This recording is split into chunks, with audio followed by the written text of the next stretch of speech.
Hello, pilgrims. Are you there? Remember?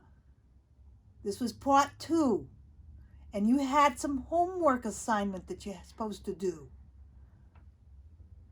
Now, I'm ready. Are you ready? But you know, I forgot something. I forgot my tie. Don't tell my son. Okay. Welcome to the second part of the third spiritual lesson on sacramental living. The 3 questions that you had for your homework assignment. Number 1, what was the purpose of the Minas parable? Number 2, how do the choices and actions of the king's servants show us what God expects from us? And 3, how do we explain the ruthlessness of the king towards the third servant and his enemies? When you read that parable for the first time, you would think it's a lesson on investment strategies. It is typically used as an exhortation. What's that? A forceful communication.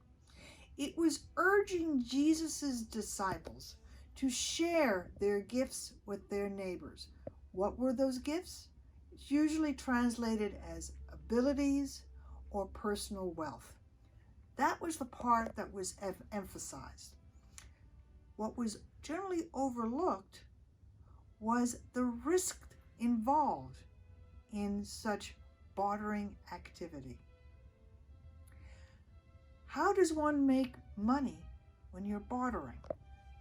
Well, let's look at let's look at the icons that illustrate this parable. In the first one, we see in the middle someone that probably represents the Jewish king Archelaus, giving the coins, the minuses, to his servants.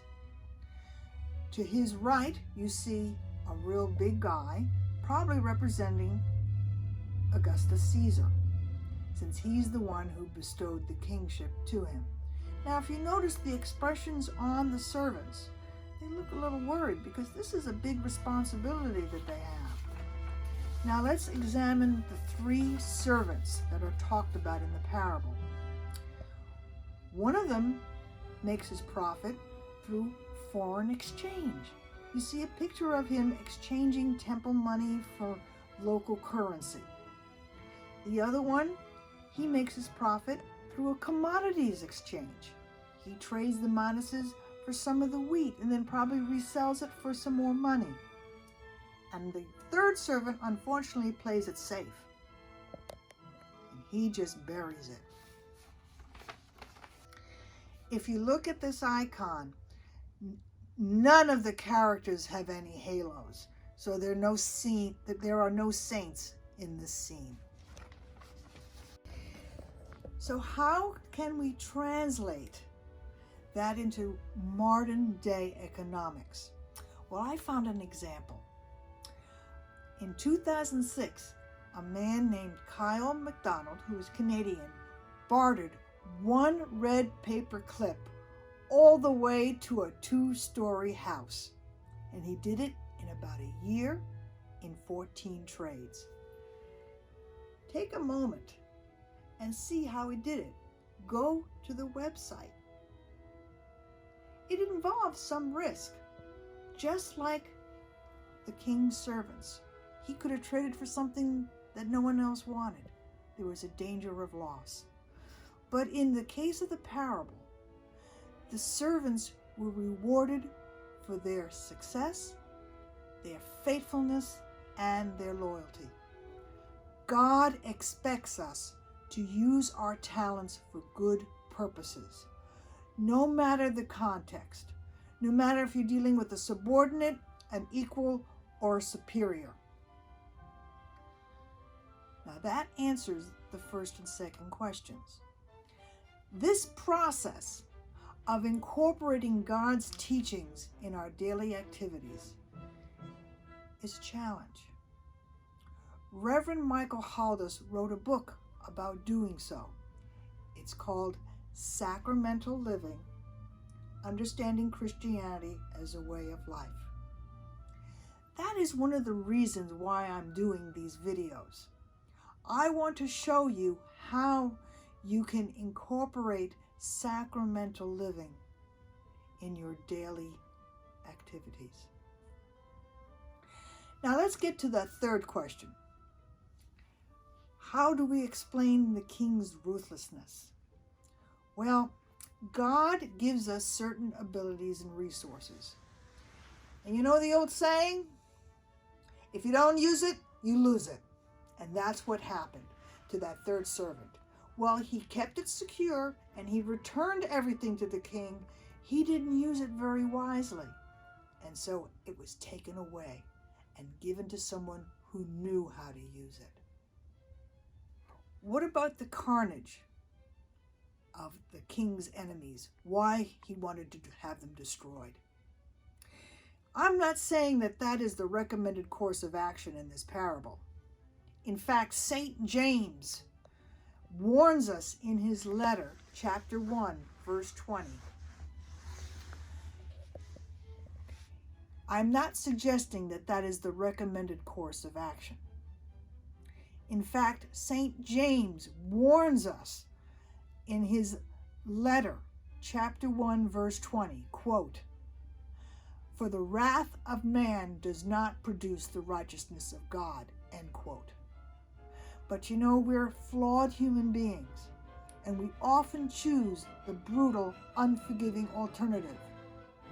Ineffable as it is, you know what that means? Unexplainable, ununderstandable as it is, God uses all for his divine purposes. What the parable does illustrate successfully is that God's judgment is final. There's no court of appeals.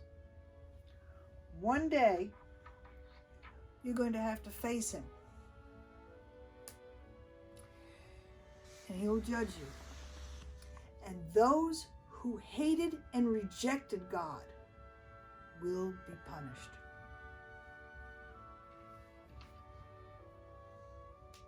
That's disconcerting.